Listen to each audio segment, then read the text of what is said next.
Et pour le conseil jardin, on a le plaisir de retrouver Roland Motte. Bonjour Roland. Bonjour Frédéric.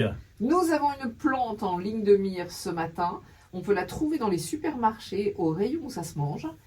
Aussi. C'est vrai. Oui, c'est vrai. Grandes c'est feuilles vrai. vertes rigides. Je vous C'est confirme. l'aloe vera. Oui, et moi je vais vous en parler plutôt comme une plante, puisque c'est une plante qui est originaire d'Afrique du Nord, des îles Canaries et du Cap-Vert, entre autres. Donc vous voyez, déjà ça nous fait rêver un petit peu.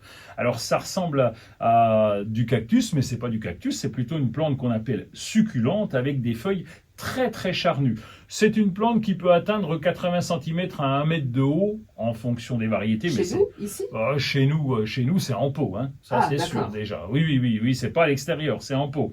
Et puis elle fait des touffes, et donc c'est assez intéressant. Et là, elle a des racines qui sont très peu profondes. Elle est donc capable de se contenter d'un petit pot, ou en tout cas, quand elle est en pleine terre, pas chez nous bien sûr, dans les pays que je vous ai cités, sont ces pays d'origine, eh bien elle peut même se développer dans de la rocaille. Ah d'accord. Oui. Si on en met chez soi, qu'est-ce qu'on fait? Alors là, on est en hiver, je suppose qu'on l'a mis à l'abri. Le reste de l'année, on fait quoi? Alors, impératif de la rentrée, on va commencer par l'hiver puisqu'on est en plein dedans. Donc l'hiver, on la rentre, on la met devant une fenêtre et on l'arrose quand on a le temps. C'est une plante pour vous, ça. D'accord. C'est-à-dire quand Ah, on c'est a parfait. le temps. Oui, c'est-à-dire que si c'est une fois par mois, c'est un grand maximum, voire une fois tous les 2 mois. Donc on arrose pratiquement pas. On a un indice quand on appuie le doigt et la feuille, elle devient molle si elle a besoin d'eau ou pas? C'est pas que si quand la feuille est molle, ça c'est embêtant. Ça veut dire que soit elle manque d'eau, mais c'est plus facile d'en rajouter, soit il y a eu un excès d'eau.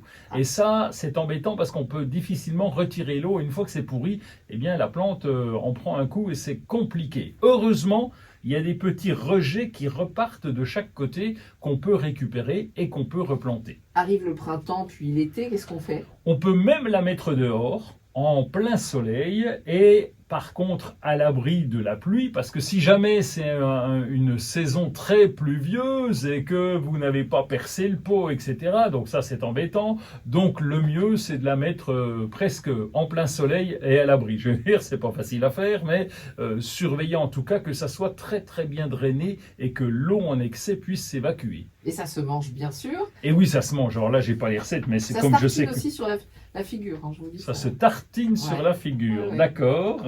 Oui, alors ça contient plein de trucs, hein. Je vais pas vous en parler en cuisine, mais des vitamines, vitamine A, B1, B2, B6, C, E, et ça contient de la choline. Je sais pas c'est quoi. Je sais pas, on va aller sur la colline, chanter Oui. zai zai. Zai, ouais. Bon, ça contient aussi plein d'autres choses. Il y a 75 composés actifs dans cette feuille d'aloe vera, donc vous voyez que ça vaut le coup. C'est très bénéfique, merci. Je vous en prie.